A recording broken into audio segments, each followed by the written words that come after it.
Recently, the logistics of the Russian army came under attack from Ukrainian UAVs. The administrative building of the Zhutovo railway station in the Oktyabrsky district of Volgograd region was destroyed. The second target was an electrical substation, as a result of which the power supply in the network was lost and trains began to be late on the Volga railway. In the recording, you can see that all the remains of the station building is a burnt-out skeleton, and a crane is captured in the camera lens nearby. It turns out that the entire Volgograd-Kotelnikovo line was without power. The Russian army's weapons and equipment would not reach the front along this section for a long time. The Air Force carried out a comprehensive strike since the Volgograd Petrov oil engineering plant and Kimprom, both in Volgograd, are also located along the railway line. Strikes on military facilities, railway stations and oil refineries are nothing new for Russia. In Putin's swamps, they have long forgotten what a quiet life is, as well as freedom of speech.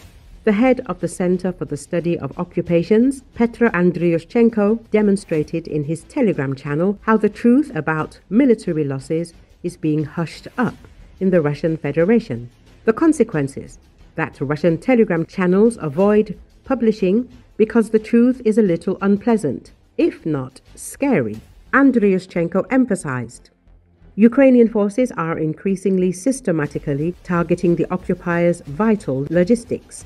UAVs attacked the Oktyabrsky railway station near Volgograd, 500 kilometers from the front line. According to OSINT analysts, this is the sixth attack in the last week, aimed at the same target, the southern railway corridor of the Russian Federation, which ensures the transportation of equipment, ammunition and manpower to the Donetsk front and occupied Crimea.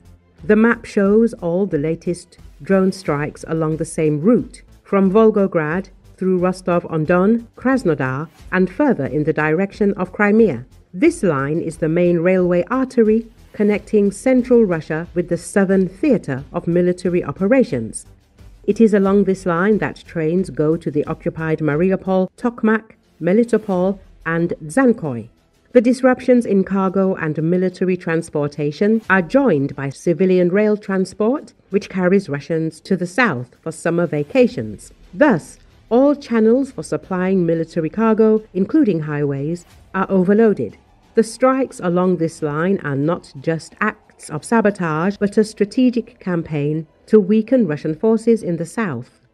Damage to electrical substations and infrastructure paralyzes the entire sector, causing logistical disruptions. This could lead to delays in deliveries, shortages of ammunition and fuel, and disruption of rotation schedules. In addition, the very distance of the strikes from the front, up to 500 kilometers, demonstrates that Ukrainian drones are flying deeper and deeper, and the Russian air defense systems are not coping even on rear routes. Ukraine has switched to strategic attacks on logistics, relying not on frontal breakthroughs, but on the collapse of rear logistics.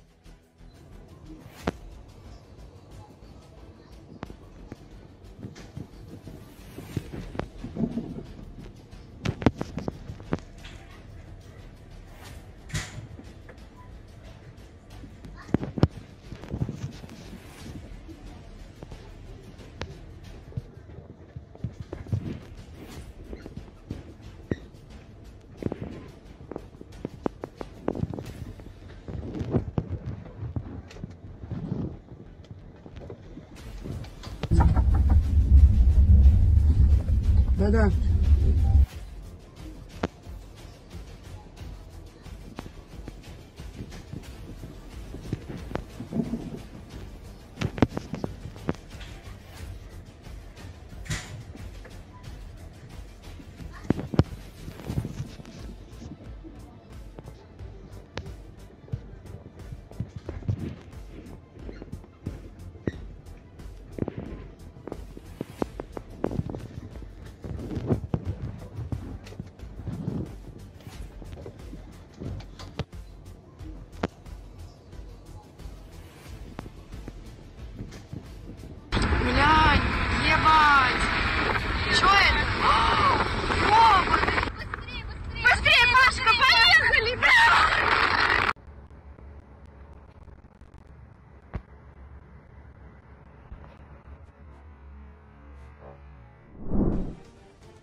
Ukrainian expert Ivan Yakovina named the moment when the Russian army could rebel if Ukrainian troops break through the Russian front somewhere.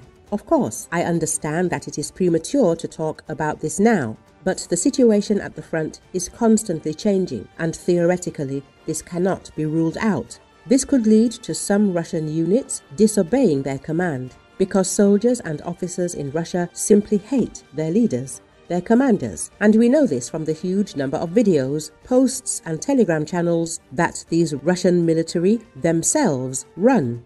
Even the complete lack of water in Donetsk and the Donetsk region has already become a political factor in the discontent of Russian troops. This causes angry posts not only from the civilian population, but also from the Russian military who are there. The political observer expressed his opinion. They are also terribly unhappy with the events that are taking place, and at some point, I don't know what is going to happen. Something might crack. Some unexpected event might occur and set off a whole chain of events that will lead to some kind of riot or some kind of uprising or something like that, because the potential for this is very great, Ivan Yakovina added to the above. The expert noted an important nuance, or there is another version of the crisis that could turn the Russian system of power upside down, a partly predictable crisis. This is, of course, the death of Ramzan Kadyrov. In Chechnya, after the death of its current leader, an internal struggle for power will certainly break out. And the most interesting thing is that the Russian Federation will not be able to participate in this struggle for power, simply because all Russian troops are now in Ukraine. Ivan Yakovina also commented on the strange interest of Russian legislators in the topic of occultism. He believes that the official recognition of the existence of Satan by state authorities in the Russian Federation can only mean one thing. Putin is preparing something terrible, for example, a mass murder or some other serious crime. In my opinion, Putin takes this whole story quite seriously. That is, he does not take it as a joke. The fact that this satanic movement was banned, he needed it for some reason. Of course, I do not know why this might be needed because I do not have a very large amount of knowledge in this area.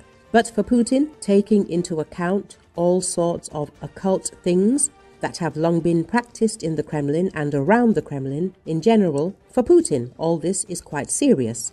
The journalist expressed his point of view.